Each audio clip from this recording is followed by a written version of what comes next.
A placebo is a treatment with zero therapeutic value but magical healing power. Common placebos include sugar pills, inert saline injections, other procedures, and surgeries that are completely fake. Placebos are especially effective to treat pain, chronic stress-related diseases like insomnia, and forms of depression. What most don't realize is that while placebos are fake, the placebo effect does its magic even if you get real treatments from a normal doctor. Placebos tend to follow one simple rule. The more ritualized and extreme the fake treatment, the more effective their effect. In short, sugar pills work well, sham surgery works wonders. Since standard doctor appointments are often highly ritualized, the placebo effect is part of the cure we think we receive. To understand this better, let's look at Mr. and Mrs. Martin, who both suffer chronic back pain. Mr. Martin feels the pain first, and he decides to go see a doctor who diagnoses osteoporosis and treats him with physiotherapy. After a few days of treatment, Mr. Martin feels better. He starts to track the progress of his pain. He soon learns that he always goes to the doctor on the days when the pain is the worst and always feels better soon after. He becomes a big advocate for physiotherapy and recommends it to his wife, and she joins him. But do we really know that the therapy works? Despite months of therapy, things get worse for both Mr. and Mrs. Martin. Together, they go to the hospital where Mr. Martin's doctor prescribes painkillers. Mrs. Martin decides to get a second opinion. Her new doctor has recently learned that for some chronic pain, placebos work equally well. Instead of giving Mrs. Martin painkillers, the doctor prescribes simple sugar pills, though he tells Mrs. Martin that they are painkillers.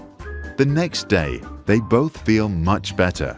Mr. Martin notices that he has no problem sawing wood, and Mrs. Martin can easily put on her shoes.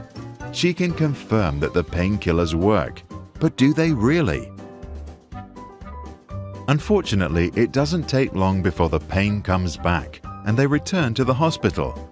Mr. Martin is now treated with vertebroplasty, a popular treatment offered to people who suffer from back pain due to osteoporosis. To administer it, the doctors inject cement directly into his vertebrae, the bones that form the spinal column.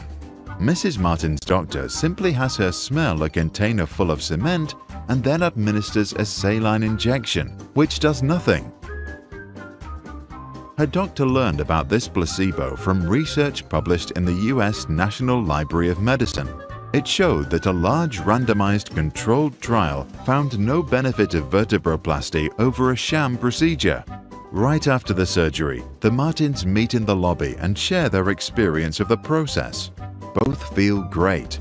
Mrs. Martin invites her husband for ice cream as her treatment was so much cheaper. So what's happening here? There are a couple of theories that try to explain the placebo effect. First, there is regression to the mean. Mr. Martin, like most of us, thinks about treatment when his symptoms are particularly bad. He goes to see a doctor and soon after feels better. If we look at the natural course of many illnesses, we understand that pain, over time, comes and goes in swings and usually regresses to the mean. We don't know if the doctor or placebo had anything to do with the improvement. Then, there is classical conditioning. Most treatments, including vertebroplasty, are delivered in a context of rituals that include social signals, physical cues, and verbal suggestions. Mr. Martin's brain interprets such cues and elicits expectations, memories, and emotions. It releases endorphins and other chemicals that make him feel good and lower his perception of pain. So it becomes a self-fulfilling prophecy, where the belief that he feels better leads him to feel better. And there is confirmation bias. As soon as Mrs. Martin takes the sugar pill, she thinks she will feel better. Then she focuses only on the things that confirm that she is better. She doesn't realize that she still has trouble doing many other things. While all three ideas probably work together, there is another theory. So-called mirror neurons might also play a role. A new and growing body of evidence points at brain cells that mirror behavior. The cells fire when one acts and when one observes the same action performed by another. As Mrs. Martin talks to the doctor, parts of the doctor's brain will mirror parts of her brain, and part of her brain will mirror his. As a result, the structure of her brain changes, and she feels less pain. The neurophysiologist Giacomo Rizzolatti, who discovered mirror neurons, suggests that this process bypasses consciousness and provides a direct mapping of sensory information onto motor structures. Placebo, a Latin word that means "I will please," have been used for thousands of years. Placebo effects have been discussed for centuries. An influential study from 1955 by Henry K. Beecher, Harvard, titled "The Powerful Placebo," established the idea that the effect is clinically important. Today, the placebo effect is well recognized and scientifically so significant that any new pain medication that seeks Food and Drug Administration approval in the United States needs to show that it works better than a placebo treatment. In so-called randomized controlled trials, the gold standard of medical research, one group of patients is given the new medication while a control group receives a placebo. Neither the doctors who hand out the medication nor the patients know who gets what.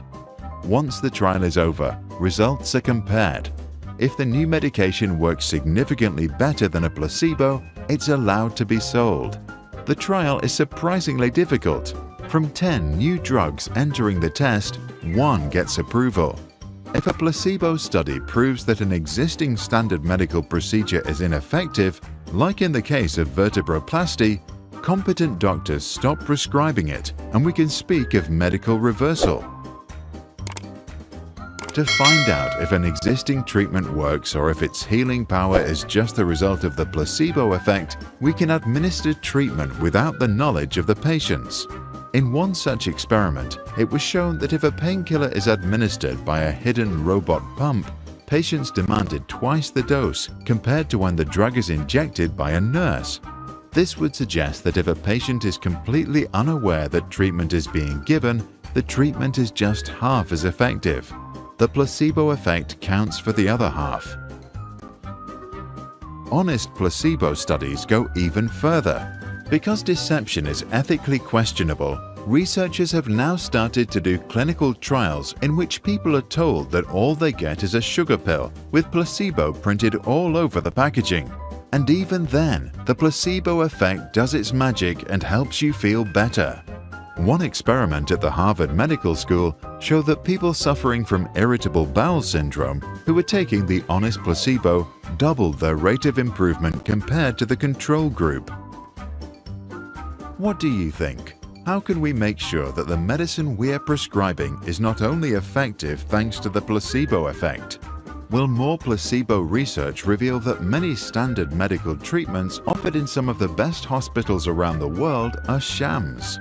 And how can we research the power of placebos ourselves at home without putting anyone in danger? In the subject, subscribe.